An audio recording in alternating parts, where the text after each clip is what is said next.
मलिक हसनैन वकार की रिपोर्ट के मुताबिक आज गुजरात अमीन फैन के सामने वार्डन पुलिस और पंजाब पुलिस ने नाका लगाकर इस गरीब का चालान किया। इसके पास कुछ था ही नहीं, दिल पर ले गया ये गरीब और दिल ही बंद हो गया।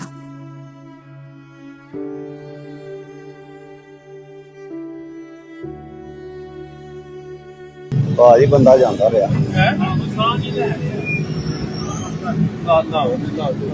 और ट्रैफिक वाले चलान किया मेरे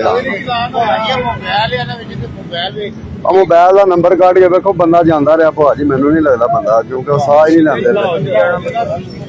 जाना भाई नू फोन करो। ट्रैफिक दफ्तर मीन फैन के सामने भाजी होया काम। ट्रैफिक वाले चलान किया, बंदा फोत हो गया भाजी। भाजी नहीं हो नहीं खत्म हो गया काम।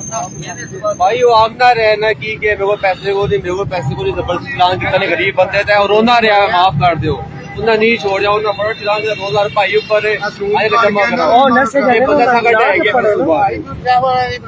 भाजी आ गुजरात का वाकया, गुजरात ट्रैफिक दफ्तर के सामने इन्हों का काम होया, बहुत हो गया।